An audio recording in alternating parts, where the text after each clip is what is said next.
Welcome to the Nerdist Podcast number 823. Do you have anything on the corkboard? Yeah, I got a couple things. Do it. This guy, Doug Ellison, writes, the Independent Shakespeare Company's Griffith Park Free Shakespeare Festival. He doesn't work for them. He's just a big fan, and they're a nonprofit theater company based in L.A. who put out an amazing theater festival in Griffith Park near the old zoo every summer. I've been seeing signs up there when I go hiking with Scout there. Oh, nice. Yeah, it's not your typical Shakespeare. It's fun, flirty, dramatic. The cast is diverse. They come out and chat with people at intermission, and it's totally free. They just ask people to donate whatever they can afford, and this year they're doing Richard III and The Tempest, and the festival runs until September 4th. You can find out more info at iscla.org or following at Indie Shakes on Twitter. And then also I just want to remind people that the Nerd Melt showroom has fun and cheap shows every night. Some upcoming shows are actually tonight. It would be an evening with Brian Cook, who's the brain behind competitive erotic fan fiction, and that's tonight at 9. Also the Chris Farron Variety show. That's supposed to be variety, but it's his name starts with an F. Way to explain the joke. I like it. That's on August 25th, and that's going to be super fun. He is a musician from Side One Dummy Records, and you can find out more info, find out about more shows at nerdmeltla.com or follow at nerdmelt on Twitter. Excellent. Thank you, Katie Levine of the Nerdist Podcast fame.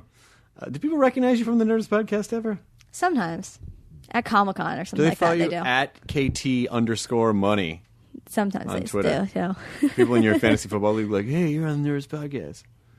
Well, most of the people in my fantasy football league are also like comedians and stuff, so they know me. What? Yeah. Who is in this crazy fantasy? Sean O'Connor, who's making a show with fucking Blake Griffin. Oh, wow. Nate That's Bargatze, awesome. Danny Solomon, bunch of people. Nice. Yeah, it's a fun league. This Good sports times. thing is very interesting. Yeah, I'm not going to get involved. I would love to see you play fantasy football. I might as well. Let's just do a mock draft. I See might what be you do. picking lottery numbers. Him. Great, done. You're like, I don't know. That'd be crazy if I was just. You just have like 20 tight ends. Like your whole team's just tight ends. Hey, what if I did that? I don't know. I know that's too many tight ends, but I don't know what other. I don't know. Running back, wide receiver. This episode is Summer Ash, who you may or may not know. I met her doing Star Talk in New York with Neil deGrasse Tyson. She's a brilliant scientist and educator who has a really interesting life story as well. But, I've said I want more interesting scientists and educators on this podcast. Yes, I agree with that. To spread science education with the platform that we have established. And Summer was awesome. So we hit it off when we were doing Star Talk. And I said, if you're ever in L.A., you should totally do the Nerdist Podcast. And a couple months later, she was like, I'm coming into Los Angeles in July. And I was like, let's do it. So she is on. She is at Summer_Ash, ASH, on Twitter. But fantastic. So interesting. And so smart. Oh my gosh, she's smart. She's smarter than all of us put together. She absolutely is. In this room. Maybe not Scout. Scout does. I'm convinced Scout knows how to talk. She does. And it just pretends to be a dog who is super chill. She's just judging all of us. But when we leave, it's just doing calculations. And she's just judging all of us all the time. She's judging at the end. Right now, she can tell that we're talking about her right now. Don't judge her. Eyes went up. Don't judge us, please. When your species takes over the planet, will you please? God, I would love that day. Keep us alive. Oh No, you wouldn't. I would, because they would murder. No, they know I'm their friends. You think that? I think animals know that I'm their friend. But they would just. But you know what? You would just be a dog servant. Like, then it would be Scout coming in to produce the dog podcast. And I'm sleeping on a you're bed in the sleeping, corner. and they'd be like, that sounds kind of nice. Is she okay? Yeah, she's quiet. She doesn't really talk a whole lot. I kind of want to switch spots with Scout. She can produce this. I'll sleep on it. It could happen in the coming dog apocalypse. In the dog apocalypse. This is Nerdist Podcast episode number 823. Until the dogs take over and overthrow mankind, which I feel like is happening right under our noses. Because our noses aren't as good as theirs. She definitely has some deviant plan. Look at her. She is plotting and playing it out beautifully. We're on to you. We get it. Here's Nerdist Podcast, episode number 823 with Summer Ash. Now entering Nerdist.com.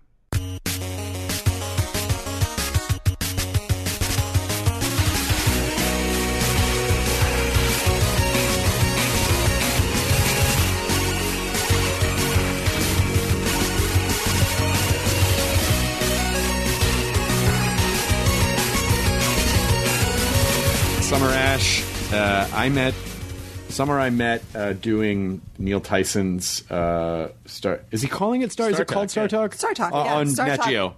Yeah, Star Talk on Nat Geo. Star Talk on Nat Geo. Star Talk TV. Yeah, we did it at the Hayden Planetarium, which was amazing. Yeah, I had no idea that they actually filmed it at the I didn't ground either. floor. Yeah. with a an guy. audience. He and knows a everything. guy. Neil can get people. He knows a planetarium Neil- guy. Yeah, pretty much. Yeah. Yeah, it's pretty much his whole office. I was The entire museum. Now I want to show you a T-shirt, Summer. Yesterday I wore this shirt at the 4th of July barbecue that we had. I was. Oh, where is it? Where are you? Where are you?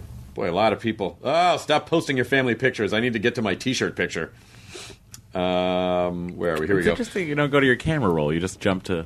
Well, because there are a lot of other pictures. That's even more. Yeah. But at least those are Even your more pictures. You don't have to dirty. look at other people's families. I know. I thought this was going to take. I thought this was going to be right at the top. So I'm wearing my Knowledge is Power shirt with Sagan, Nye, and Tyson, and my friend April is wearing our I Love to Fart shirt right next door. Which I have not seen that. I think are.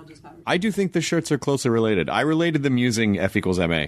I don't know if that if the science on that absolutely checks out, but I feel like I would love to It's see. physics. I'd love to see these guys in this position with "I love to fart" under there. Do you think they would? Do you think they would appreciate that? No. I think Bill would. I think Yeah, Neil no, would. I think they would, but I just don't know that they actually let it be something out there in the world. I don't. I I don't. think they would definitely appreciate the idea. So I should just make it and send it to them and be like, "Hey guys, I heard you love to fart. How's science?" What's up? Well, my friend April made that shirt in a mall at one of those kiosks. The I love to fart one? Yeah, it's the I heart and then to fart. Yeah. Which she made at in Nashville. Yeah. at a kiosk. I like this shirt. Oh, thank you very much. Yeah, it's all Doctor Who-y. Can we talk about Jupiter a little bit? Oh my gosh, yes. This I is was a at very JPL exciting day for all Jupiter. Day yesterday. Right. So you work outreach at Columbia University in the astrophysics department. Is that Yes. correct? Yes.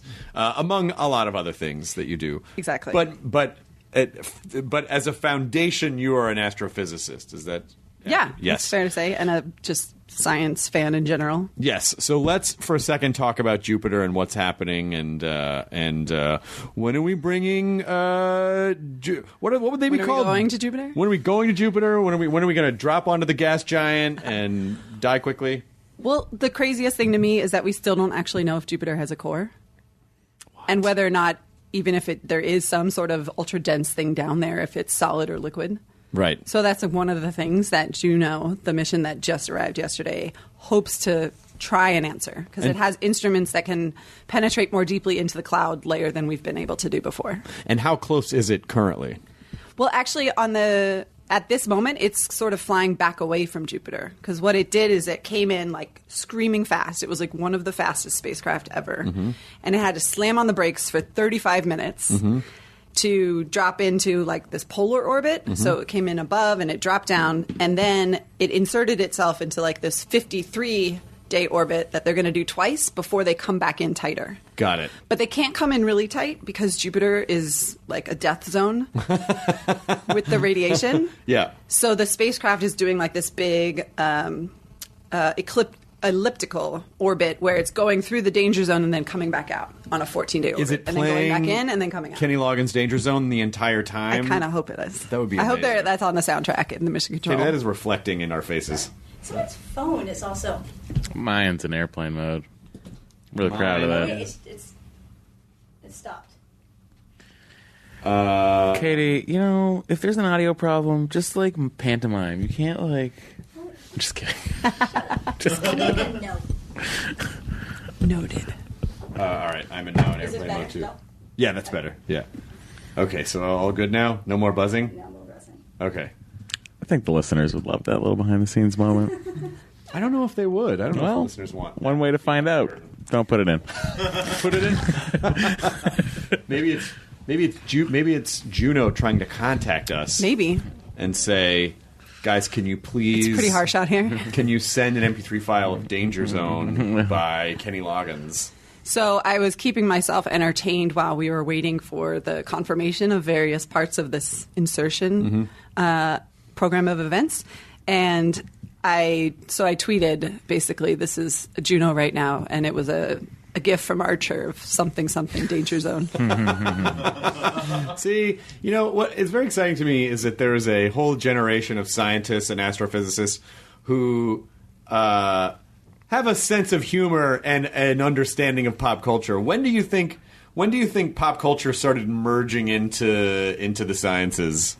I don't know. That's a really good question because the science fiction culture was already always there. But I think it's just this rise of both science fiction culture, nerd culture, everything with probably all of the social media. Yeah. I would think that people are just getting exposed to all this thing. And so there's more of these shared jokes that spread faster. And then...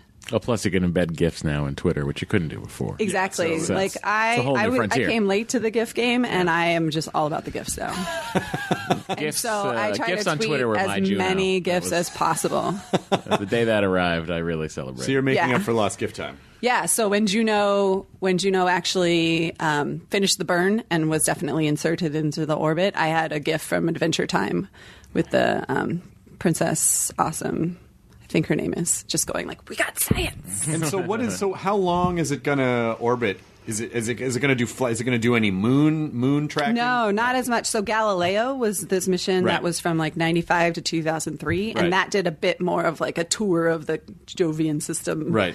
And it had much more orbital changes to do that. Whereas Juno is literally just going to do this 14-day orbit and sort of make this arc to sweep out a bit more of the planet. So Just for 2 weeks? for a year and a half. Oh, it's a year and a half, okay. Till February 2018. Excellent.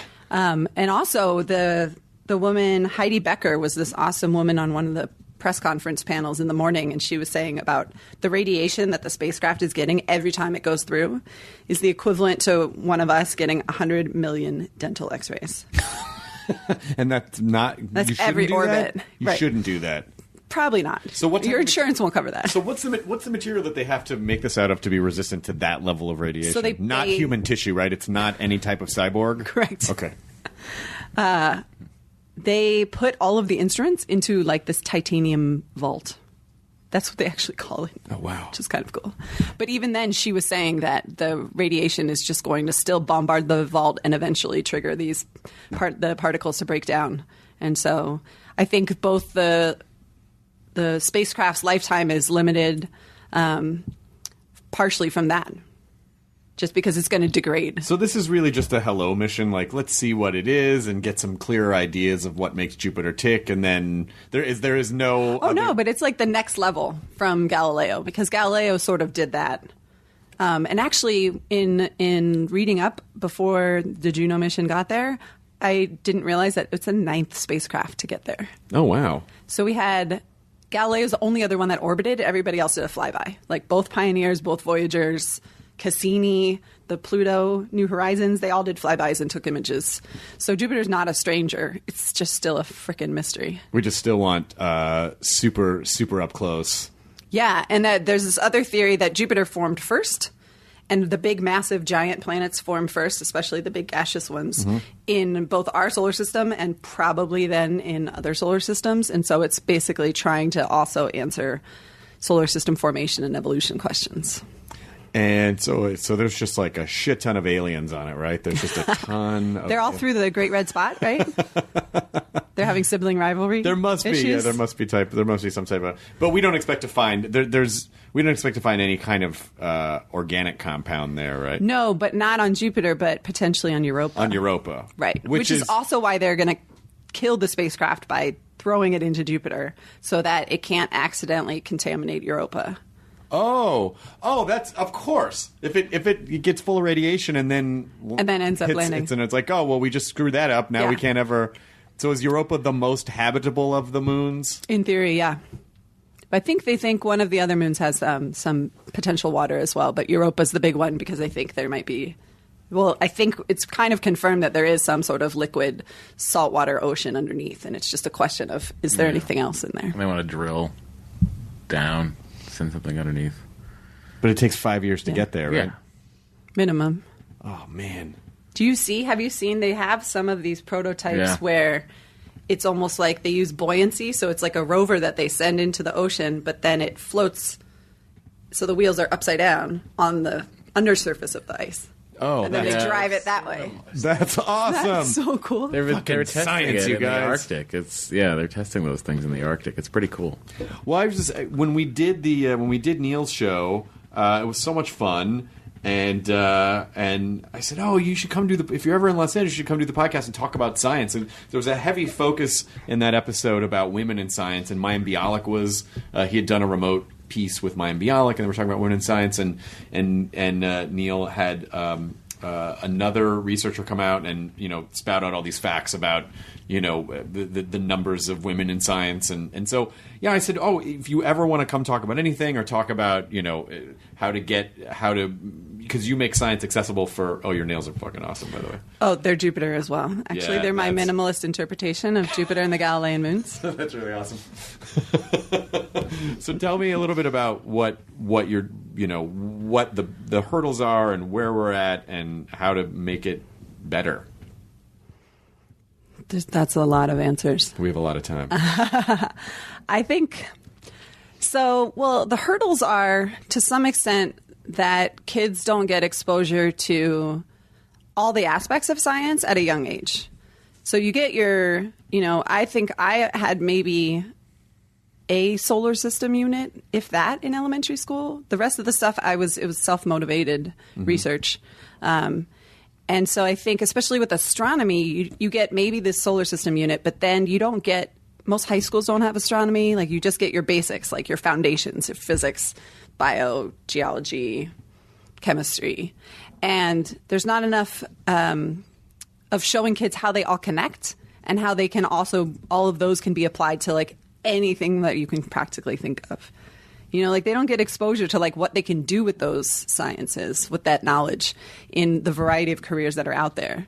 Like marine biology, astronomy, designing cars, designing tires, designing makeup, whatever. There's science in all of it. And I think that its first step is just sort of getting them to realize that science is everywhere.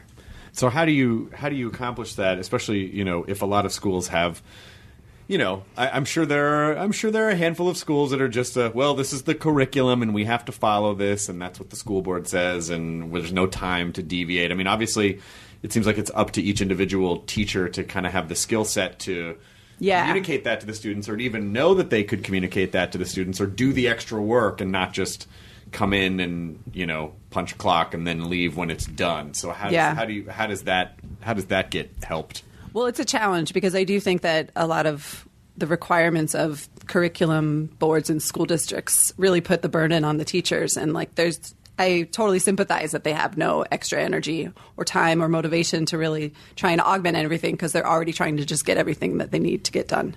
But one of the things that we do at Columbia is we try and actually target middle schools, because there's also research that shows that middle school is where kids will turn towards or away from science. And we do sort of like a day in the life of an astronomer, just to sort of expose them to this idea that, maybe you won't have a chance to take an astronomy class in the next couple of years, but here's what you can do with all of the other science that you're going to get exposed to. We use it all the time. We do all this cool stuff. We go to the tops of mountains. Here's how we look at things in the sky. Here's how we send the pictures back. Here's what we can learn, and really show that it's a creative process too. Really showing that you got to think outside the box. You got to find fun, new, interesting ways to ask questions and find the answers. Which always lead to more questions. Well, of course. But that's the fun of it. Like, you're kind of like this detective of the universe trying to figure shit out. Well, specifically now in our app-based culture, like, you could just download Night Sky or something and hold it up and look at this. But when you do, obviously, it's so overwhelming. Yeah, that's what I think the problem is. How do you know what to focus? I love the idea of an app like that, because I can go, oh, okay, well, there's this constellation and there's that planet, and then but then it doesn't go any further. I go, oh, okay, am I supposed to what am I supposed to learn about this? So, like, what can people be telling the kids or people who are interested in science or astronomy? Like, this is what's magical about this, or this is what to look for. Or this is something that you could see in this if you knew what to search for. Right. I think that's a really good question. It's a really big question. So, one of the things I think is that people they want quick answers, and then they just want to move on to the next thing. And so I think one of the things that if you just have the night sky and you don't have apps, or you're not using the app, you don't have telescopes, and you don't have a local astronomer, is to just go outside and like look up and see how things change, like night to night or month to month. Because there's so much information in that. That's how we figured out all of this stuff in the first place. It was just like, wait, that one's moving around between the stars, so that's something different. So right. That's a planet. That one's twinkling. This one's orange. This one's blue. What's going on there? So like start yourself down those kind of paths. Yeah. What do you guys do at the community? What do you do specifically through Columbia? Oh, so we have, like I said, we go into schools. Sometimes we have schools come to us. But our biggest thing is we have 2 telescopes on the roof of the building, like observatories, like domes. And we do a public lecture and stargazing session every other Friday night. So there's a half-hour talk that's geared towards all audiences, all ages. Everyone should get something out of it. And those talks are given by grad students, postdocs, visiting people that have written books, people that have done documentary films. Nice. Like we try to get some variety in there. And then an hour and a half of stargazing with grad student and undergrad student volunteers on the roof. And usually if it's a good clear night, we have 4 different telescopes going because we have a little open area and we bring out portable ones too. Oh, that's really cool. And then we also have a 3D wall set up where it's like a 3D projection system, and you can put on the old school glasses and have an astronomer sort of play these simulations of galaxies crashing into each other, the universe evolving, just comparing star sizes and planet sizes and all that kind of stuff. Is there a holodeck of any type? That's the upgrade that we're planning. Okay, good. So you should wait to come until then. They need a larger endowment. And they can start building the holodeck. They can start building a holodeck. Yeah, that would be pretty cool. But it's great because it's part of the culture of our department. So I'm like the coordinator of all these things, but the grad students and the undergrads are basically like they're the volunteers. Mm-hmm. And they love it because they get to engage with the public, and then they get to sort of figure out the best ways to answer these questions and explain their research. So they really like it. They do star parties up at the Griffith Observatory. I feel like it's every other Thursday. And it's volunteers that bring out their giant telescopes. Have you been? Yeah, you should go. I should absolutely go. Totally it's amazing. Of course. Because you can just go they have really see the rings big of ones, Saturn huge and all telescopes. this. Look at I went when they launched the probe into the moon. Just to see if you could see anything. Couldn't see anything. Yeah. Damn. But it was a good time. That was a little like... Yep. Would you go to if someone said, okay, we're going to get people to go to Mars. We're only going to get like 8 people. Summer, are you in? Do you go? Or do you not go? I think I go. Really? Yeah. Even knowing that you may never come back. Yeah. Probably will never come back. Yeah. I mean, I've been obsessed with space like probably since as long as I can remember. So I used to want to be an astronaut. Preach, sister. Matt wanted to be an astronaut too. Yeah. Like hardcore. Did you go to space camp? No, he did. I did, too. I wanted to go to space Oh. camp. I couldn't go. Why? Because I just assumed I'd be too fat for everything. So I was that's not like, really I probably true. can't even get a T-shirt my size. So No. I just skipped it. What's that movie? The one with... Space Camp? No, that definitely, though. Because I told you that was my origin story Yes. on Neil Tyson's. I was like, Yes. Space Camp and Top Gun came out back Sure. to back. And I was like, yes, In. I'm in. But no, there was the movie with Will Ferrell when he's hearing the narrator in his head, the Woody Allen one. Oh, yeah. Yeah, Stranger Than and, Fiction, yeah. That wasn't Woody Allen. And That Tony was- Hale. No. Just kidding, sorry. Yeah. And Tony Hale is in it. And, I didn't see the movie. They're having a conversation, and Tony he talks about always wanting to go to space camp and that he's too old. And Tony Hale's like, dude, You're never too old for space camp. Yeah, I don't think There is an adult. There's an adult best space. one. There's an adult space. Yeah, there's adult space camp. There's aviation challenge. Yeah. There's these weekend things. Well, Space camp was pretty. Yeah. So at what point did you decide, okay, I'm not going to be an astronaut? Well, I got a rejection letter, Okay. so that helps. That does. But I was pretty much also lying to myself about my eyesight and my asthma. Oh, okay. All right. Because back then, also, things have changed. They have perfected a lot of the eye surgeries that you can have. And before, they had the radial keratotomy where they would do the radial slices, and then it would heal back, but the scar tissue would not do well in G-forces. Got it. And so they wouldn't approve it. Like NASA would get it for you, but you couldn't come in with having had it, sort of. Oh, shit. Is that any better? That's not better now? No, now it's better. They do the the laser reshaping where they sort of take off they open a flap and then they just resurface it and put the flap down. I'm not really comfortable with the concept of an eye flap, of like an eye being sliced open and then flapped and then put back down. Yeah. I'm not into it. No. I have astigmatism on my left eye. That's like really bad. And they couldn't do it before, but now they can do it, and I still don't want it. I'm just not comfortable with the term, well, you're only blind for a second. Like, that's 1 second too long. It's just 1 second too fucking long. Yeah, I mean, care. just having a laser come at your eye Yeah. seems a little scary. Coming out of the eye. Now that's a whole other story. I'd get that surgery. Yeah, who wouldn't? So back to my previous question. Yes. Back to the previous question, which we covered a piece of, which is, reaching out, getting people interested in science, getting more women interested in science. Like, what are some of the major hurdles for that right now? Well, I think it's also seeing where they can be. So when there's things on TV and in the movies and even, like press conferences, NASA press conferences, things like that are these big scientific accomplishments, if they see women or, people of color, like just see a spectrum of the type of people that can do these things, then that clears a huge hurdle, because if you don't see somebody that looks like you, then it's really hard to imagine that that's something that you could do. Right. And I'm also a big fan of showing the spectrum of like women, because we're not all the same. And so some people are, really girly, and some people are really nerdy, and some people are both, and then some people are everything in between. And that's all awesome. Like, every scientist should be able to be any kind. Like, there's no one type of scientist. There's no one type of female scientist. Yeah. And so I really like the fact that if you just get more women being seen out there or being written about or highlighted or, just get them in front of the kids, then you can really change a lot of people's perceptions. I wonder, it is interesting that, since the advent of visual media, obviously with storytelling, a lot of characters are one-dimensional.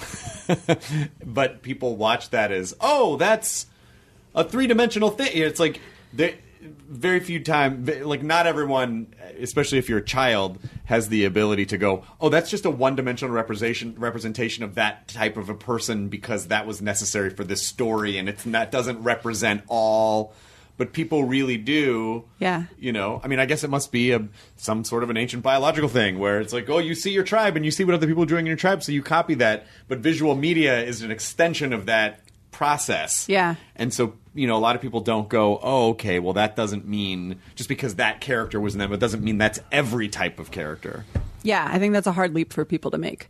But I also think, that can be solved by not having just one show that shows like that particular aspect of science. Right. So that you just have multiple shows that are all having people in all these different careers and all these different levels.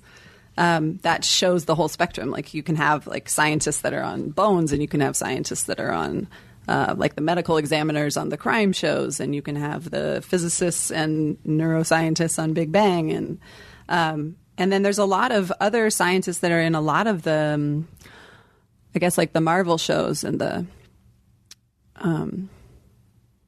your I'm shields blanking and on your it. whatnot. Yeah, exactly. An Agent Carter and those kind of things. So we're getting there, but then I think the problem sometimes is with each of those shows, there's still one type of person that plays that character, even if they're different scientists in different worlds and universes. Right. But that's the first step, I think, is also just to get more stories of those types of people out What there. was the Denise Richards Bond character? Christmas Jones? Christmas Jones. She's a nuclear physicist. She was a nuclear physicist. That's an awesome name. But is a character like that helpful or not helpful when they cast like, oh, this is one of the hottest people on the planet? You know, do young people watching that really identify with that, or they go, oh, well, that particular character is a supermodel who happens to be a scientist? Is that helpful or is it not helpful? I think it depends on how it's written. Well, I think what's not helpful was her acting, but go ahead. That too. But like, it's also a matter of how they're treated by other characters in the piece, and especially how they're treated by other male characters. So an example, and this is not for women in science, but was it Pacific Rim? Mm-hmm. The two scientists are pretty much the comic relief. Like, they're the total typical bumbling Right. Yeah, Charlie Day. idiots. And so like they're only shown as being one-dimensional. Right. And so I remember I loved that movie. It was fantastic. And I did laugh at those scenes, but I was like, scientists are more than that. But in that context, though, I mean, that they worked because they had to be the comic foil in that. So if Possibly, I'd have to rewatch it to see if that was the only. If he made them comic more foil. like actual Yeah. scientists and gave them more dimension, does it still work, or is it like, oh, I think no. it can still work. Yeah, Absolutely. I'm not a screenwriter though, so maybe it's time. maybe. Yeah. What was I? But at the gonna end of the say? day, those guys, they were right about everything. That's true, they See, were. that's the beauty of a scientist in a movie. Like a Brent Spiner in Independence Day. You know? So what was awesome was that Interstellar, the women, the crew of the spaceship was half women, and one of the women was Jessica Chastain was the captain. So I think that is like a good example that it's just not always women also in the same role of a hierarchy in those situations too. What were the statistics that were, if you remember? What were the statistics on the show for published papers? He had we can cut this out if you can't remember, because I can't remember. There was some like alarming imbalance of male published papers versus, Yeah, there's stats on male versus female, and then there's stats on whether or not if a male's the lead author, the likelihood of a female being another author on the paper versus a female author being the lead author. There's a higher chance then that there will be another, if there's 3 or more authors. What is the politics behind all of that? Because obviously, there's a lot of politics. Of course, there is. Yeah. So so that's another. I think issue. most people don't think about it. They just go, a research paper got published, and they probably don't think too. They probably The average person, even if they're interested in reading that, they probably don't even think twice about who wrote it, why. It's just like, what's the information? Yeah. So what is the politics behind getting information out into the world? I think it depends on the lab or the research group that's doing the work, because it always depends on the personality of the person at the top who's running the group. Right. So sometimes it's a matter of who's doing the most legwork. So a lot of times if a grad student has like a really substantial project and comes up with some unique results, then the PI usually lets the grad student be the lead author. But then there's PIs that don't like that and don't want to be overshadowed and What's want a all PI? the glory. Sorry, principal investigator. Got it. So that would be like the advisor, the supervisor of the students, or the lead of the research group. Got it. So there tends to be politics like that as to like who did the most work, who wrote the most part of the paper, and then sometimes there's people's work that gets put in because the work of that paper was built off of that, but then they either don't get credit or sometimes they do, and it's very messy. And it's like screenwriting. Probably. But at what point does something become a generally accepted idea? Because, I'll read stuff, on the science. I'll read stuff. I have a science feed. It's like research published says this, but other scientists are skeptical, and it just feels like, oh, okay, well, there are very few. It feels like there are very few things that everyone will agree on. So how do you know? How do you know what is real? What is applicable? What is the reason I asked about the politics? What is serving a specific capitalist function? What is serving a more altruistic function? How do we know if was there pharmaceutical money behind this, or was there government money behind this, or was this independently funded, and how does that factor in? Right. How do you sift through all of it and know what is good and what to believe? I think that's a really hard thing to do, and I think a lot of the onus is on the people writing about the studies, because a lot of times it just says scientists say, drink 5 glasses of wine a day. And then tomorrow, scientists say definitely don't drink do 5 that. glasses Right. of wine Because a day. a lot of times these specific studies are always in a very narrow area. Got it. And very controlled, not actually very controlled, but just a very narrow scope with a potential small sample size of people or rats or whatever they're doing it on. And it's only like, okay, drink 5 glasses a day if you weigh this much and you have a tail and you are also in sunlight for 10 hours a day or whatever. So, well, most of those things. How many glasses? So the problem is that a lot of times the media ends up reporting on every single new study just because they're like, oh, that sounds cool. Like, oh, they've used wine, or they're talking about chocolate, or they're talking about like this new app. Demands new, shiny. New information every millisecond. Yeah. And so people are just putting as much shit up as possible. Yeah.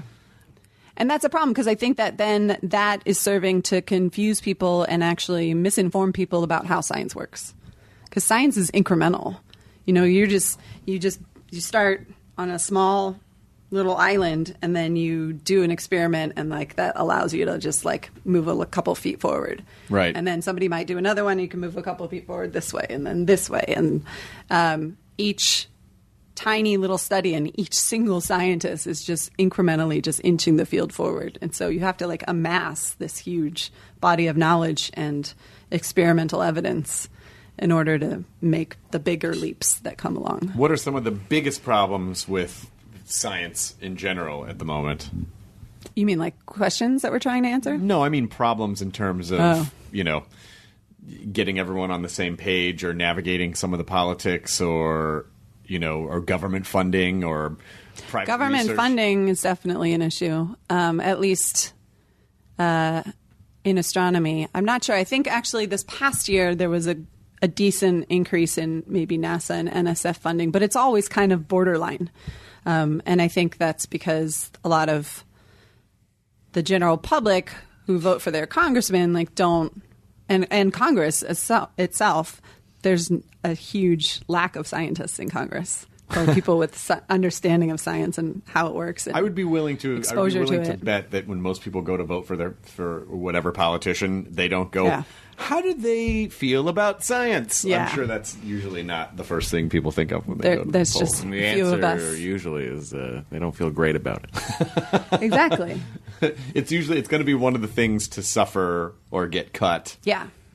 Yeah. And because of this whole misunderstanding of how science works, there's this awesome thing that AAAS has been doing for the last 4 years, and they're continuing to do it. So there was, I can't remember the original person, but somebody decided that they would give out a Golden Fleece Award. Some congressman decided that they were being fleeced by science and pointed out these scientific experiments and research studies that were funded by the government. The shrimp mating. Shrimp on a treadmill. Yeah, shrimp on a treadmill, yeah. Things like Yeah. this to say this is absurd. This is like, why are we paying for this kind of research?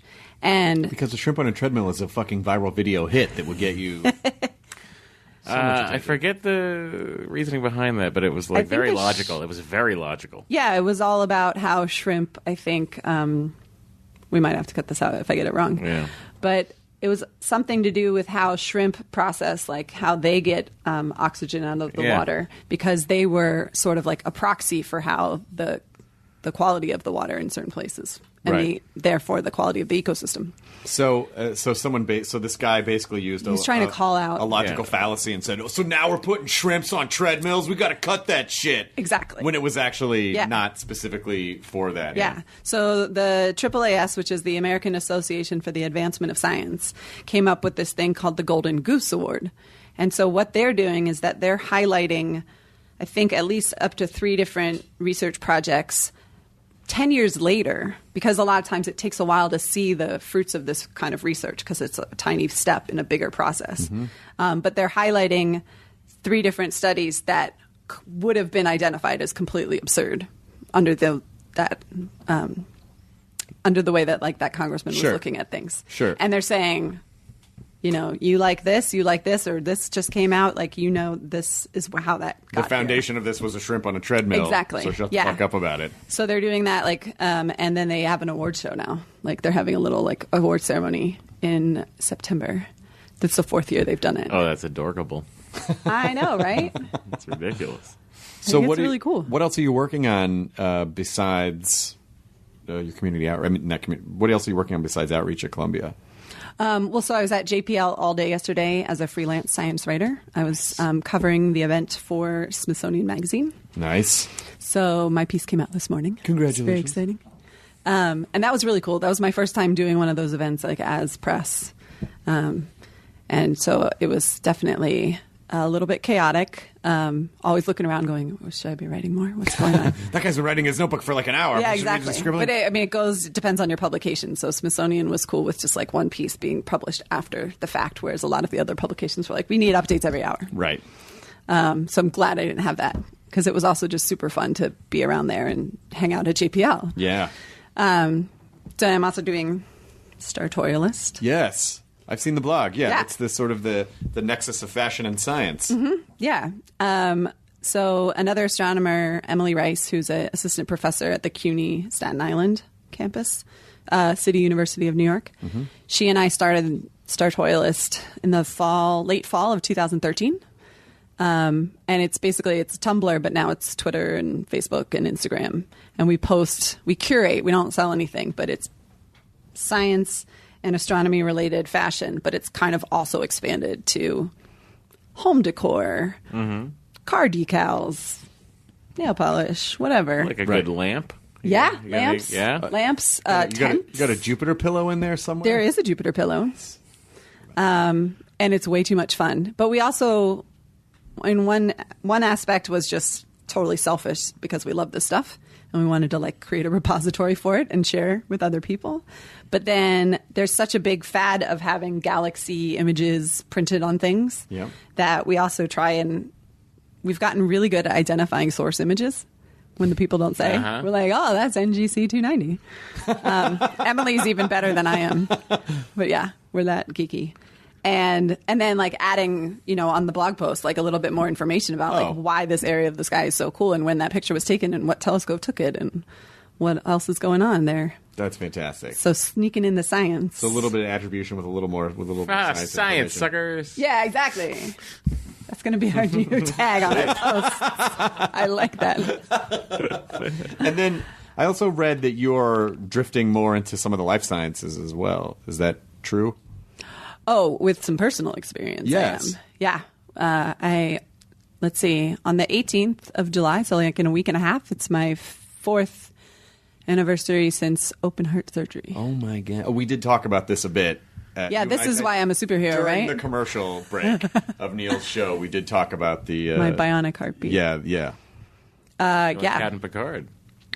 Captain Picard is a bionic heart, too. Did you know that? I did not. He does. He How has did I a miss fake that? heart because he got stabbed by a Nausicaan in Starfleet Academy. Don't worry about it. It's a No, great but this is episode. like a whole new... It's called Tapestry. Okay. Watch it. I will check that out. See, Matt's doing what you do with those images. He's giving you I'm sourcing your 9 more pieces of information history than of you had science before. and fake hearts. I love it. So, I would for, totally be for up your for that. anniversary of open heart surgery.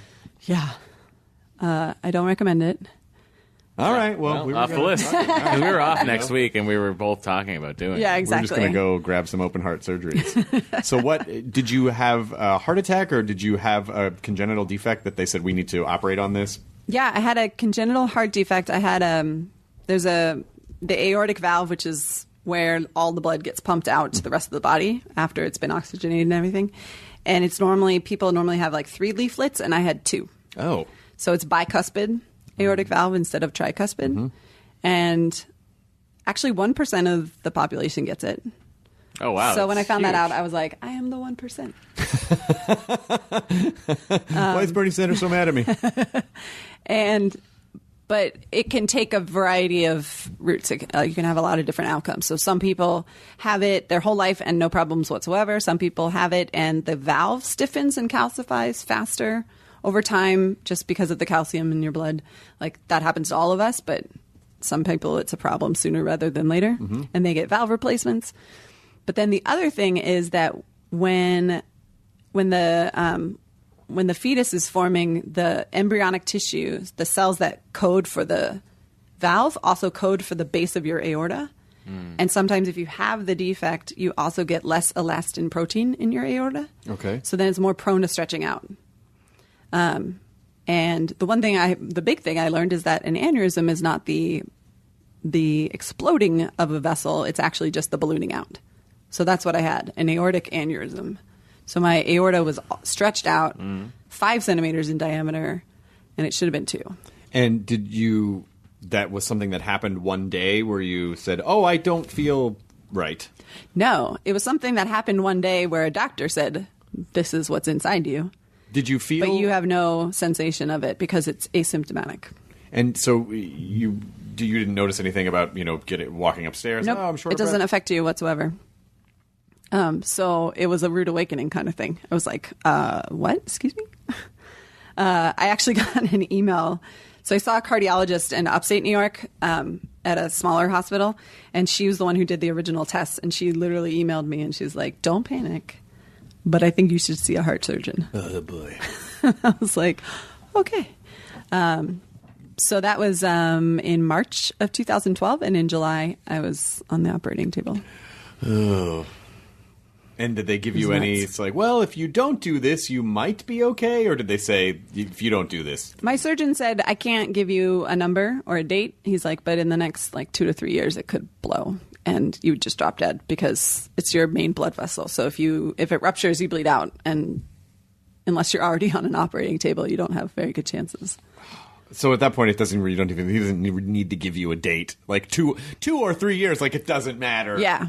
That he was like, I just, say, look at your schedule, find some time. Christ. Did you just say, I'm going to take my chances, Doc? Light a cigarette, put on sunglasses, and ride out of there in your motorcycle, which I assume you rode into the hospital. Naturally. No, it was really weird because I don't think, I basically just went into scientist mode. Yeah. And that's pretty much how I used science as a coping mechanism. And I pretty much approached it as a scientist. And I was like, okay, we're doing this. So did they add a third here's flap? What did they do? No, they cut out a 4-inch section. So the whole base of my aorta, they took it out. That was the stretch out part. And they replaced it with a Dacron graft. So it's a synthetic tube. Oh, my God. So 4 inches of synthetic tube. Wow. What about did they add a third flap? They didn't. He said it's better. He just said he tweaked it a little bit to make it more efficient, but they don't normally Also, I gave you rims. What? Yeah, exactly. Pimp my heart. Pimp my heart. That would be amazing. That would be an amazing show. So while we were in there, we added a lightning bolt down the side. Yeah, they have those cauterizing things. We branded your heart. More bass absorption, so you can really thump. Yeah. When you're at red lights. That's what I have. Actually, I have the bass. That's what my heart really does that's now. Absolutely what it does. So in March, you know that you're going to be doing this in July. What are the kind of mental preparations? So you're looking at science. I'm sure you're doing as much research as possible. Yeah. This might be a dumb question. Is too much information a bad idea? For me, I don't think it was. But basically what I did is I started a blog. And originally it was kind of also for friends and family to basically just be able to inform people all at once. But I wanted a format that would allow them to talk back to me versus they have those, Caring Bridge sites or whatever for people that are undergoing medical things. And it's very much a site just for disseminating information. Right. And a guest book that people can sign and just say, we're thinking of you, blah, blah, blah. Right. But I wanted a bit more interaction. And I also knew that I was going to use it for not only just journal entry type things to tell people what was happening, but also cool shit I found out. Did you at any point, did you become, or were you, did you get kind of spiritual at any point? Or it was just all science? It was all science, which I think was the only way I could have dealt with it at the time, but it kind of came back to bite me in the ass afterwards because I didn't realize that I hadn't processed the emotional aspect until a year later. Because you couldn't. You were almost... Yeah, I think I couldn't. I just close the door. You had to survive. Yeah. But that's the fucked up thing about the emotion stuff Yeah. is that it's there. Yeah. And it's gonna come back out sooner or later. And just because like I knew I had hard days and I knew I cried at various times, I thought like, oh yeah, I dealt with emotion. Right. And then it's like, no, you didn't really. What would you do differently? I don't know that I could do anything differently. The only thing I think is maybe, and what I still want to do, is try to find more people my age with this surgery. Which is what? Your age, like around. Yeah, 40. Okay. Because, and so I was 36 when I had this, but all of the like Facebook groups and the cardiac rehab that I went to were all filled with older people who mostly had heart attacks. Right. Which is a completely different thing. Right. And a completely different health problem. And I just feel like you deal with all these things differently at different ages. And especially like for me, the biggest thing in the emotional aftermath was also because it's asymptomatic. I didn't feel bad. I went into a hospital. I felt way worse than I've ever felt in my whole life. And it was like, do you really have to do that? Like, right. And so it was this questioning of like, why did I let my body get ripped open? Right. Even though my science brain, my rational brain, like totally knew it was necessary. And do you still feel that way? Do you still feel like it was the right thing to do? Oh, it was definitely still the right thing to do, but I'm still trying to reconcile that. Like I still haven't done that. You got to start the subreddit r/2flaps. It already exists, and it's not what you think. Okay, yeah, you're right. God damn it. Of course it does. Damn it. But I do, the scientist in me got an OR nurse. I talked to an OR nurse beforehand because I asked my surgeon, like, can I talk to an anesthesiologist? Can I talk to an OR nurse? Can I, like, see a surgery? All this stuff.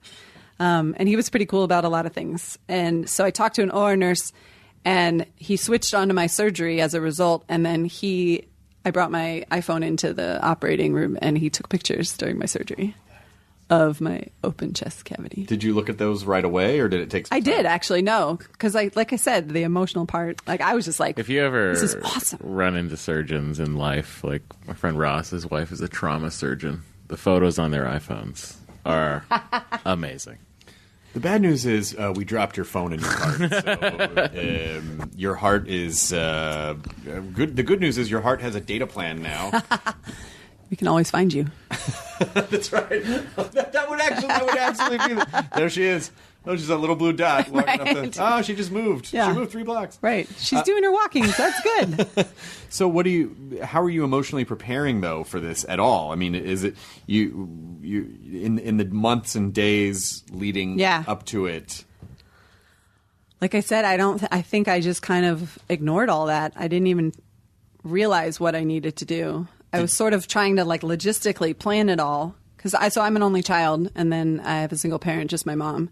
Luckily, she was totally able to come for the entire thing. But it was basically just the two of us trying to figure out like all the different things. Like I had to rent. I recovered at my godparents' apartment, not mine because mine's a 3rd-story walk-up, which would not be good. And then I rented a medical lift chair like the old people have with the little button that stands you up. Yep. It's the best thing in the world.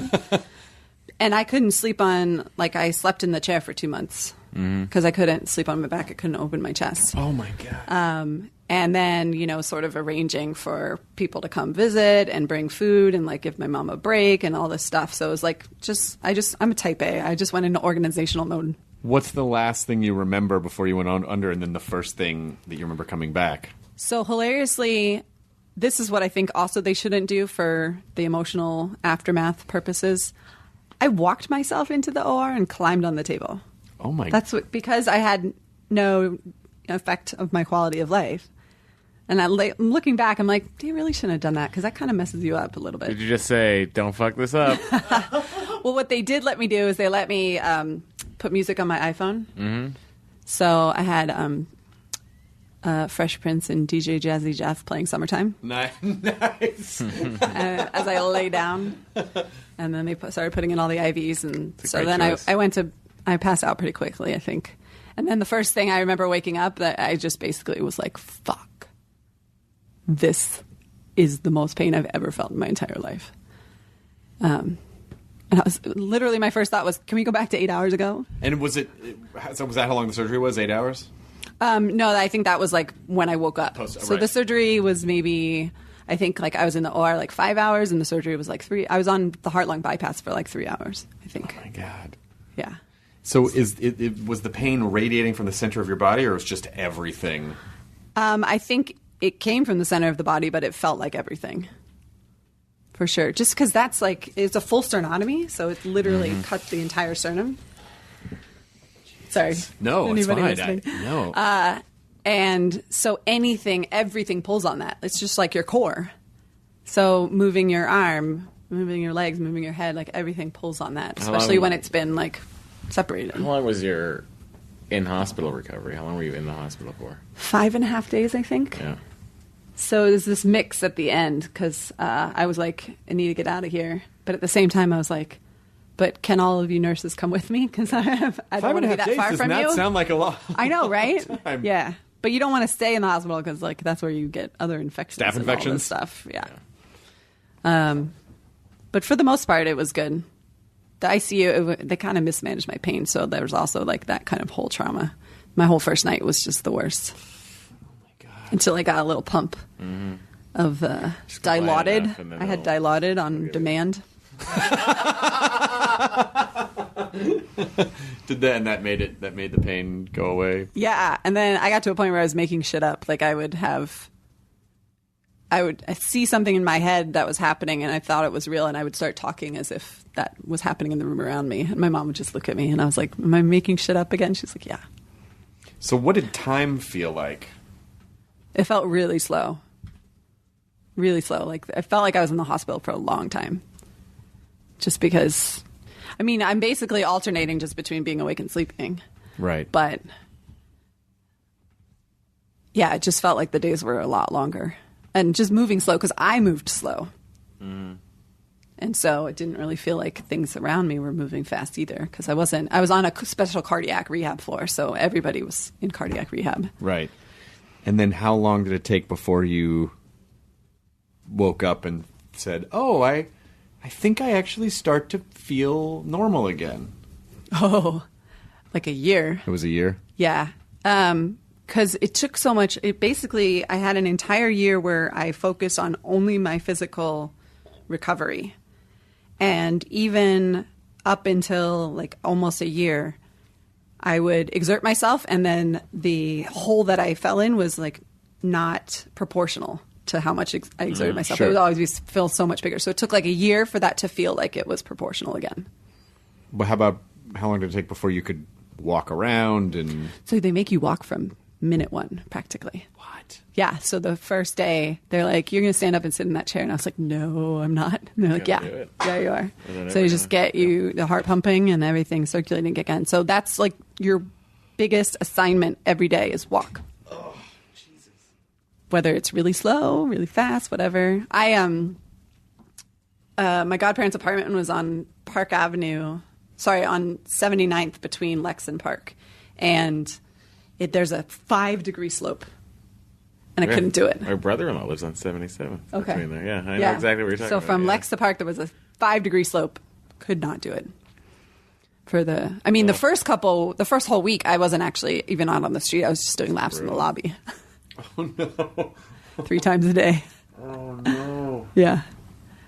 And are you able to eat at this point, or? Yeah, actually, I had Shake Shack the first night I got back to the apartment. But in the hospital, all I really wanted was the ice chips. Like, ice chips were the best thing in the entire freaking world. Did you have the sponge stick? Yeah, I had a sponge stick. Oh my god, yeah. What's a sponge stick for? It's just a sponge where you dip it in just water, water, just to but- get moisture into your fucking body. Oh, you just rub yourself with the sponge stick? No, it's just your mouth. Oh, you just eat, Yeah. you suck Yeah, on the you sponge just suck stick? They on would the do sponge. that It's in the- somehow the most delicious thing ever. It's a sponge lollipop. It's just a sponge. That's a great idea. Why is that not a thing you can just buy in the store, like a sponge pop? It's where- literally just a sponge on a stick. Doesn't matter. I It's think you fun. can make one. You could just make one. Yeah, we can have. Let's go make an Etsy We shop. can get one for you. It's like you could just if you could find a delicious sponge. Were they flavored? I think That were sounds they- like were they problem number flavored? one. They might have been like a lemon flavor. Well, I didn't I know don't- that you're Now that you're saying saying until you that. just told me, so I have no idea. I have no idea if there was flavor in mine. But basically, I couldn't eat. I couldn't have water for a while. So how did you how did you, dealing with work and dealing with everything, how did you approach all of that, knowing that you were going to lose this chunk of time in your life? Yeah. Well, actually, Columbia was really understanding and flexible about it. Because, in academia, it's less of punching a time card. It's really just trying to get stuff done. But my boss was so understanding, and he basically just said, do what you got to do and come back when you need to or when you're ready. So I think before Christmas, I managed to come back like 2 days a week. Mm-hmm. I was doing rehab Mondays, Wednesdays, and Fridays. And then after Christmas, I came back like 4 days a week, and I would take Wednesday off in the middle. So I'd have 2 days and a break and 2 days and a break. And I did that for most of the spring. And then I was kind of back.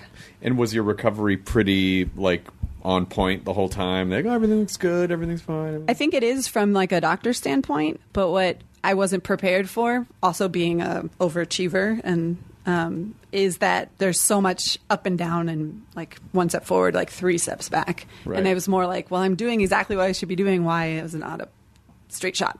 Right. So I wasn't prepared for that, and that frustrated me because I'm also a perfectionist, all this other stuff that I didn't expect. So what did you learn from that, being all type A? Patience. And basically my new motto is, it is what it is.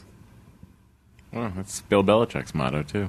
Yeah, sounds like a sports person. Yeah, sure is. Yeah, it just really taught me to be patient, because every time I thought I was, I'd cleared another hurdle or something, or, made it to the next, plateau, I would backslide, and not the same amount every time. And it's like playing a video game, forgetting to save. There you go. It's like, fuck, that was my life. Forgot to save. Yeah. Or you don't get to the save point. It's like you have to get to the save point. Yeah. You can't just save whenever you want. Yeah. It was kind of like that. So it was just a lot of ups and downs, and it was just really frustrating. But I don't know that it could have been done any different, because we had this conversation with my cardiologist where there's all these other side effects, I was getting acid reflux, and hiccups hurt, or I got a nausea spell trying to get off the pain pill cycle, and he was like, yeah, these things happen. And my mom was like, well, if they happen, why didn't you tell us? And he's like, because there's 5,000 things that could happen, and it probably doesn't help you if I tell you all 5,000, because you're not going to experience all 5,000. But you think you'll experience 4,000 of them. And he's like, I think it works better if you just tell me what you feel and what you encounter, and then we can deal with it. So how did the PTSD manifest? That is what kind of kicked in a year and a half later. So I had this great year of physical healing, and then I had 6 months where I felt like I was literally Superwoman, because I had a whole year of just physically getting back my health. Mm-hmm. It's almost like you do a pause on life and have a whole year of working physically and not having anything else stress you out. So I was like, woohoo, I can do everything. And I was running, and I was doing doing all these activities, doing all the things. And then the winter always is, darker and everything. So then it just sort of hit me all of a sudden. And I was just then the heartbeat started getting to me. So the heartbeat was extra strong from day one, but it was less noticeable and less of a thing, because I kept thinking it's going to go away. It's going to go away. The doctors kept thinking it would subside, and it never did. And so it was kind of this cumulative thing of having that be this problem for a year and a half, that finally my body was like, okay, now you're freaking us out. Why is this still here? Is it it's still a constant reminder? Does it still beat that strong? Yeah. If this table's pretty sturdy, but if we had a less sturdy table, my coffee would be. Really? Yeah. And they don't know why? Nope. Nobody knows why. At least we know it's working. That's pretty much what they say. And I'm yeah, but you try living with this 24/7. So how do you cope with that? For a while I was not, but I started doing biofeedback breathing, which helps. I think there's multiple types of biofeedback, but it's basically doing something where you can see readouts of processes in your body, and then you can do breathing exercises and see how those readouts change. Right. And that's creating a loop in your subconscious brain that how to enact that change when you don't have the hookup anymore. Right. So it's a heart rate variability one, where it would show my heart rate and my respiratory rate. And when they kind of get in sync, then you're strengthening parasympathetic nervous system. So the sympathetic is the fight or flight, and the parasympathetic is like, whoa, guys, calm down.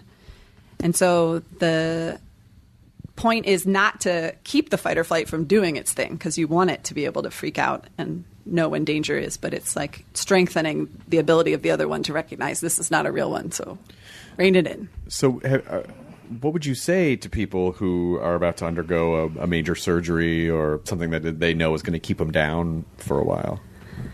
Yeah, see, that's tough, because I feel I sympathize with what my doctor said about you don't want to like say like all of the shit that could happen to you. Right.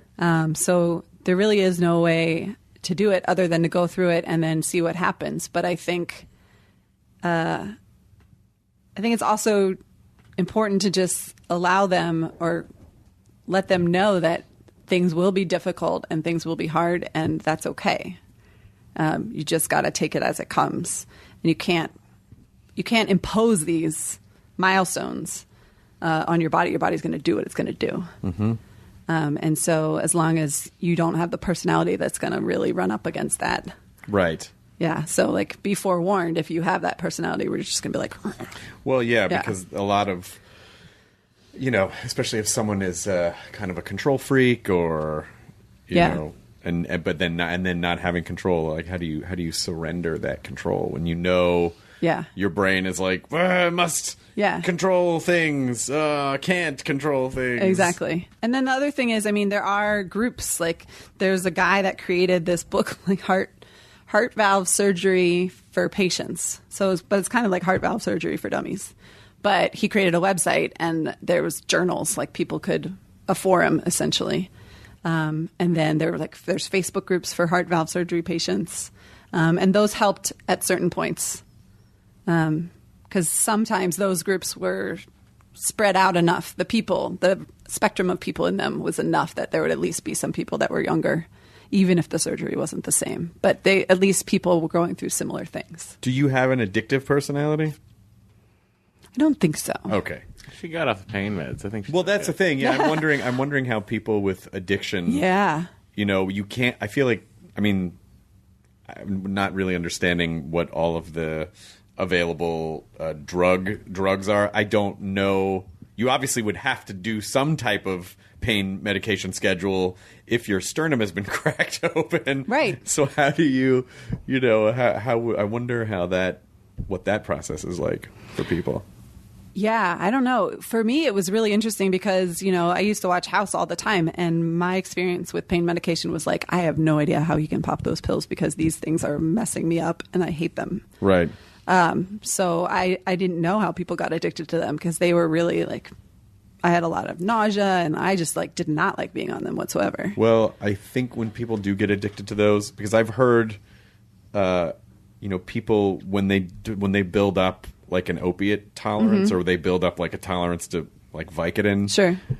It's like, oh yeah, they took like 50 a day. I've heard. Oh, right. I've heard of. There's one specific actor that I heard about. I'm not going to say his name because that wouldn't be nice.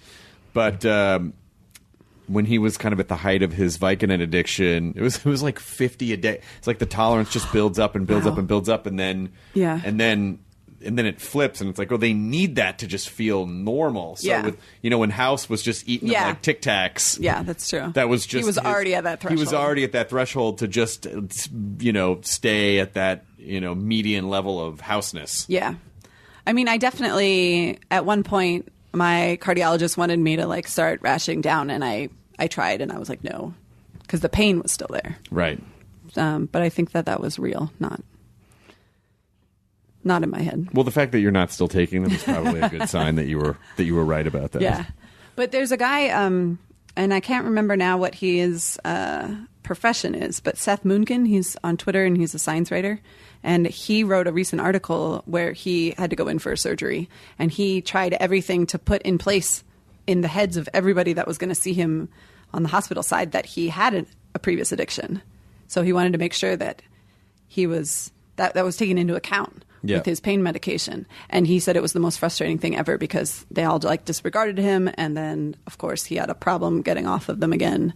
But it was. Yeah, it was just really illuminating. And I think overall, one of the other really big lessons I learned is that, hospitals are like machines.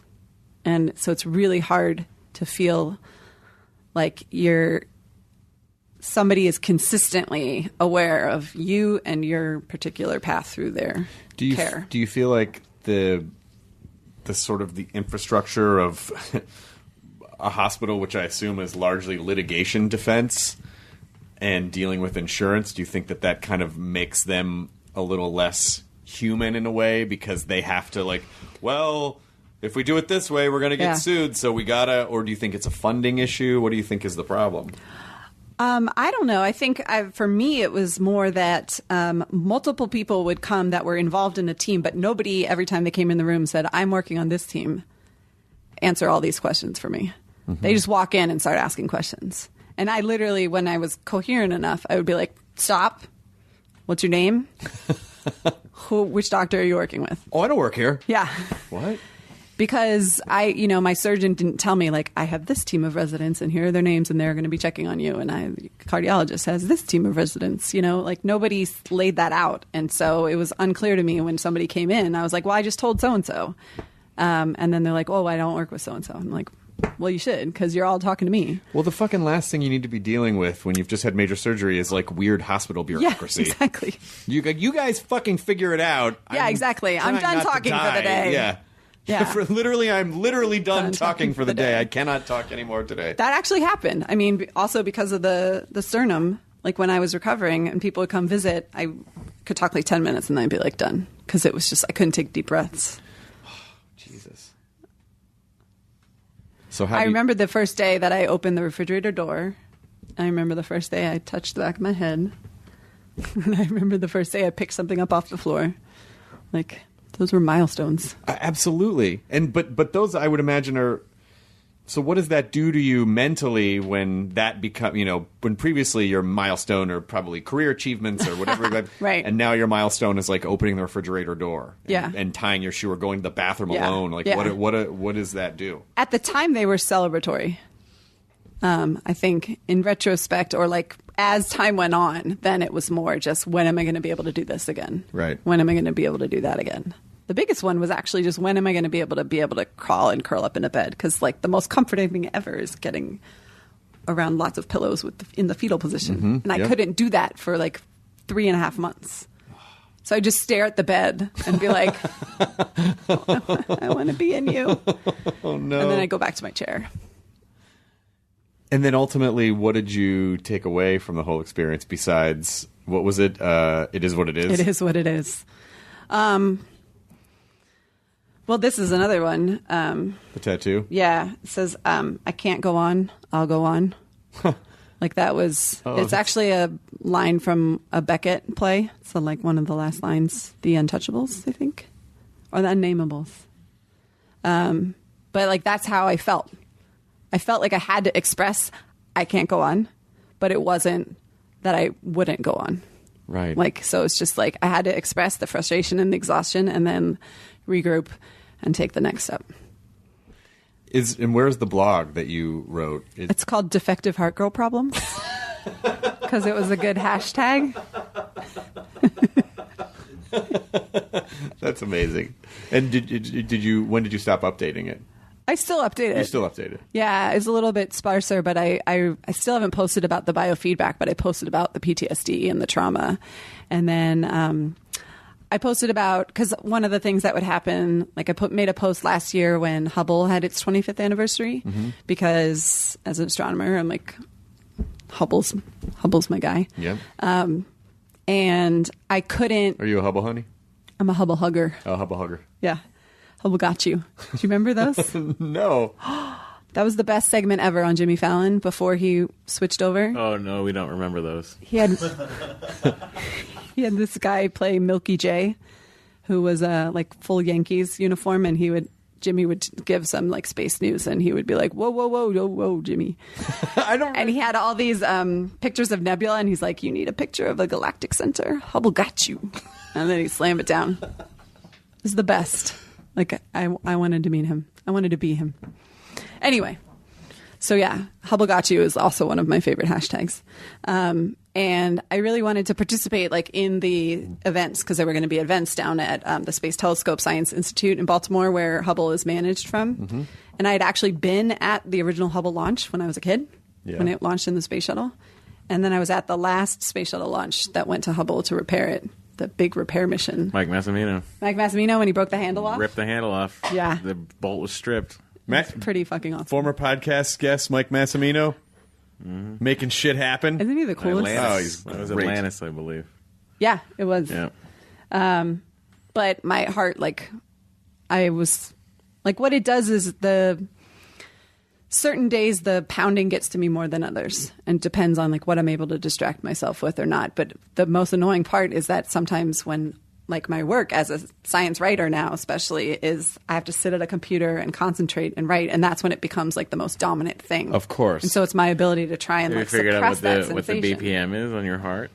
And So that's follow-up fine. question to that. The BPM's Once you figure out what the BPM is on your heart, why don't you organize your iTunes library by BPM, match it, and then you're going to not notice. Well, it doesn't sound like You can BPM write. is her problem. It sounds like her problem is the intensity of the those B's intensity. PM. But if you have your music up loud enough, Possibly. hopefully that fades I into the haven't- background. I haven't gotten to the point as a writer where I can write to any type of music. Oh, really? Yeah. Get there. I know. I'm Hurry working up. on it. Hurry up. You can do Working it. on it. You can survive a heart surgery. You can fucking write to music. That's nothing. Who are you kidding? All right, new goals. But I think so. What we're But so I couldn't participate, basically. I was really bummed.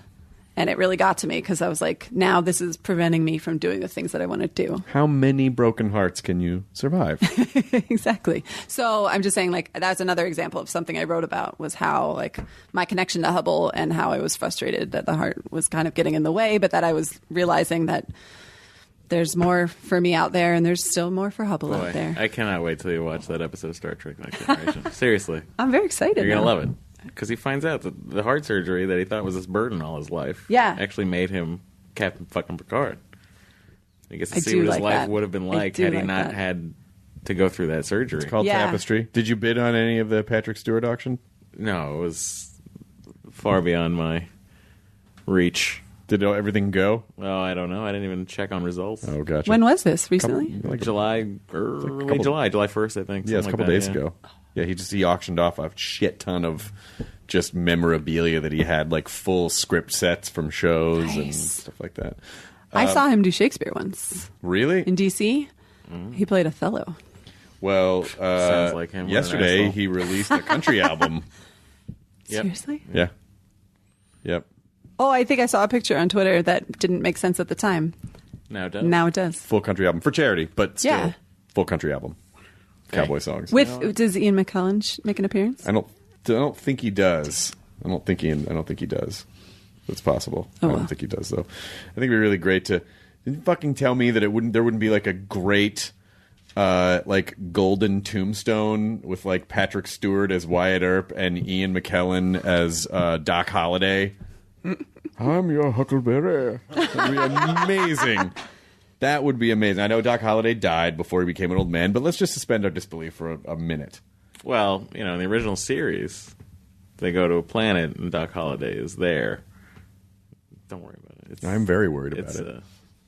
So I think what we're taking away from this, there's a couple of actionables that people might have who are listening. Action items. Yes, action items, which is number one. If they are interested in figuring out how to get people, or particularly young people, or particularly women, or anyone who's Anyone. interested in I mean, science, yeah. they should reach out to you Absolutely. on Twitter. Yeah. Are you Summer Ash on Twitter? Summer_Ash. Summer_Ash on Twitter. They could also get information about going on any of these amazing stargazing trips at Columbia University.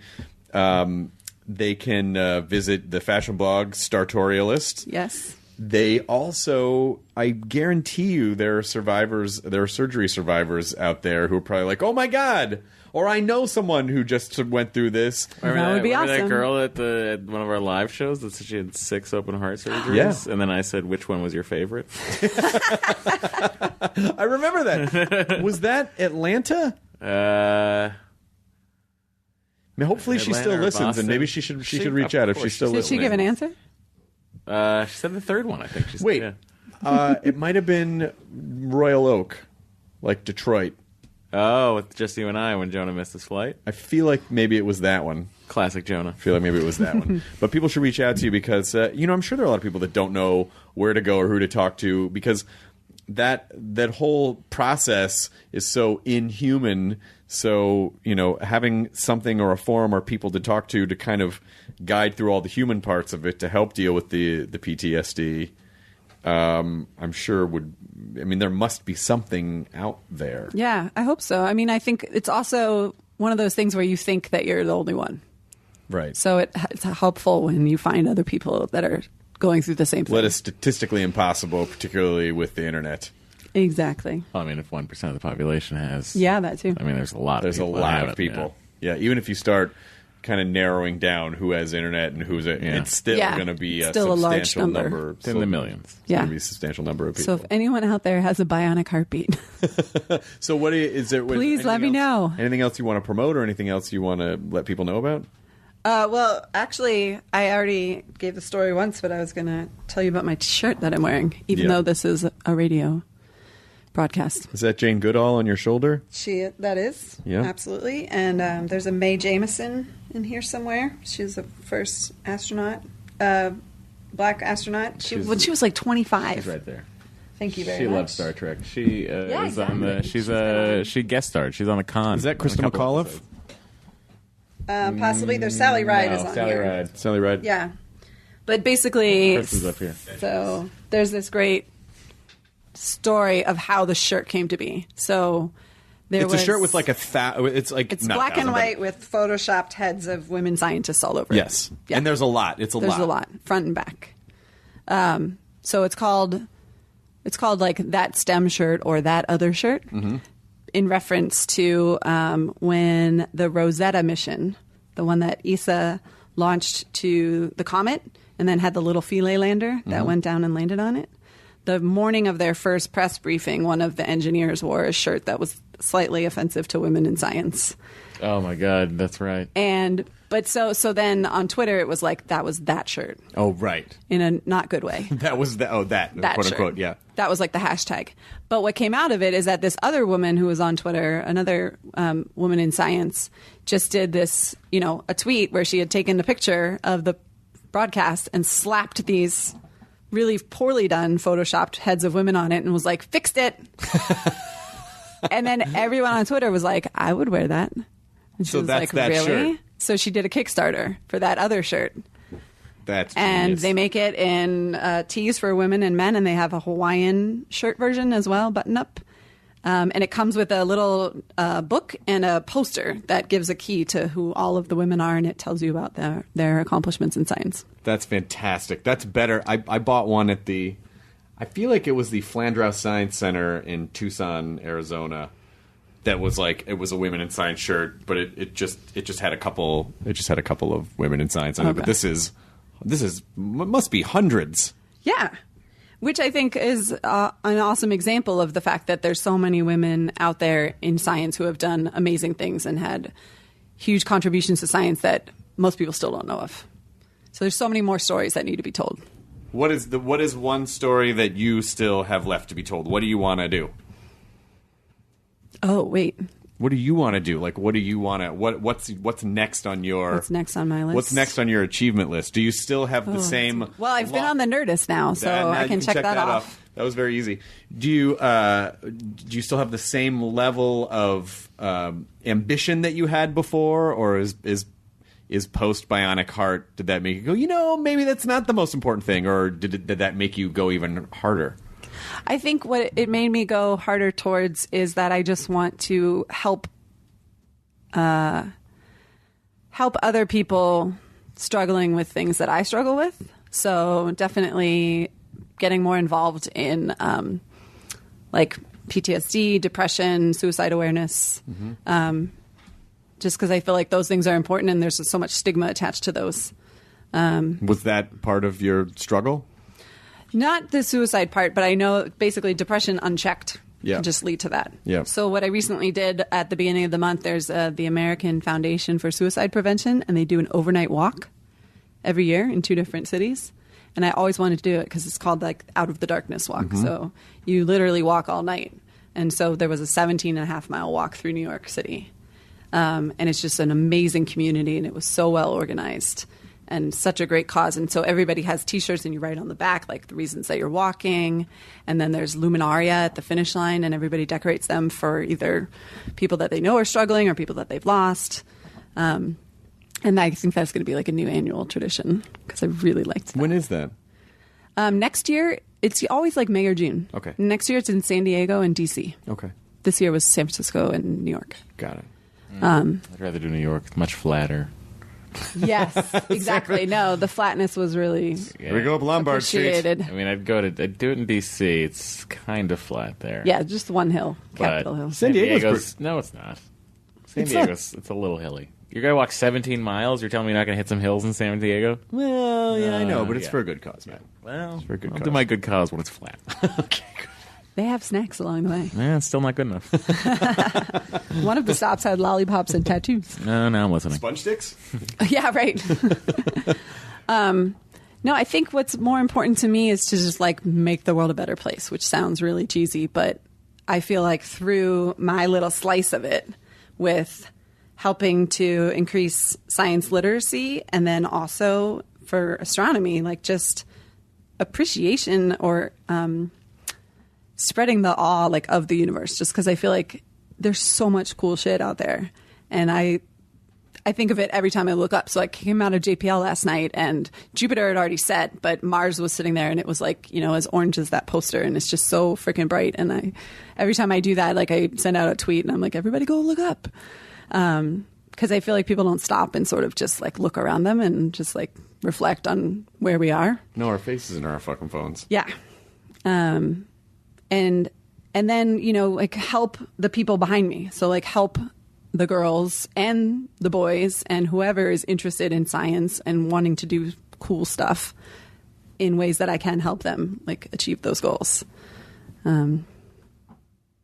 don't know. That's not very That's prosaic. I would but- say that's a pretty great fucking goal, though. Yeah, Because- I just feel like it's more. It makes me happier. Like writing makes me happy, and especially like writing about things that other people want to know about, or ways that other people can think about things differently than they think about them now.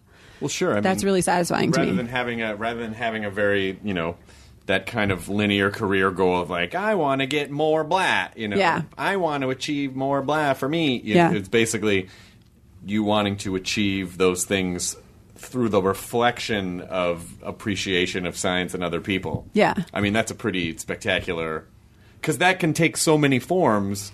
Even if you met one person when you leave here and you told them something and that changed their day, you could check the box that day. Yeah. Go, I made science better. I made someone's life better through science immediately, and that doesn't require, you know, funding is nice, but that doesn't require. That's a very human way to approach science, which I think is a really great, you know. Going back to the earlier discussions about taking a lot of the politics out and a lot of all that bullshit and just making science a human endeavor, which of course it should be. Right, which it is. It's done by humans, Right. and humans are people. For humans. Yeah, for humans. Until we usher in the AI. Until the robot overlords arrive. Absolutely. Good. Yeah. Well, I'm glad we're all on the same page about that. But yeah, no, not my. We had to do that to kill the zombies, though. You know, we That's had fair to bring enough. about the robots Exactly. to kill the zombies. Yeah. The zombies were And then here we can have because the the- comet hit the Earth and brought that weird virus, so that created the zombies. So it's I see like That's it, it's all- I see like a three-pronged apocalypse personally. Maybe four when the natural disasters happen after the comet hits and then the zombies come out, and so the rest of us have to design the robots to fight the zombies, but then the robots fight the zombies and realize that we're basically just chaff. So that'll then- happen. Yeah. You would have loved my little cousin, who I'm staying with in Pasadena. She's at a theater camp this summer. Yep. And the end of the first week last Friday was the theme was Campocalypse. Mm-hmm.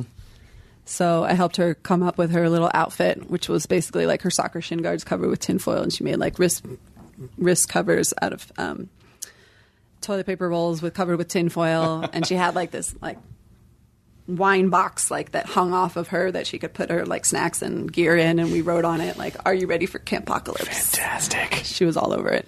So summer_Ash on Yes. Twitter. And then defective heart girl problems. Defective heart girl problems will get you there, and almost twice a day when I can remember to do it, or I'm in a place where I remember to tweet it. Basically, I do my biofeedback breathing, and so I've changed the hashtag sometimes to Defective Heart Girl Solutions. Nice.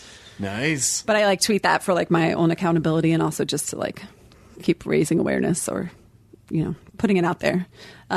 So either of those, I think people find the blog through those sometimes. Well, I can't thank you enough for coming and being on the podcast, and Sartorialist. Thank you for being here, and it was really great meeting you at in New York on Neil's show. And that was so much fun. No, thank you for having me, because you sort of threw it out there, and I was like, I'm going to lean into that. You should. So, yeah. I don't know if he was serious, but I'm going to do that. So I just kept emailing you, and then I'm like, oh my God, it's going to happen. This is absolutely. Oh my God, I'm here. Now this has happened. This has happened. Yeah, well, you had such an interesting story, and you had such a great. What really made me say, oh, you should definitely come on the podcast is watching your excitement for science, and also just your vernacular and your sort of appreciation for pop culture, and then, of course, the bionic heart, and then all that stuff. You'll be an amazing guest. Thanks. And I have a feeling that you will help people. You will help a percentage of people who are listening to this podcast. You will change their lives in some positive way. The 1%? Even if it's 1%, that is a non-zero number, but I feel like it'll be more than 1%. Non-zero is good. So keep fighting the good fight. It is what it is. Enjoy a burrito. And I can't go on. I'll go on. Thanks, Chris. All right. Thank you, Summer Ash. Enjoy a burrito. Now leaving Nerdist.com. Enjoy your burrito.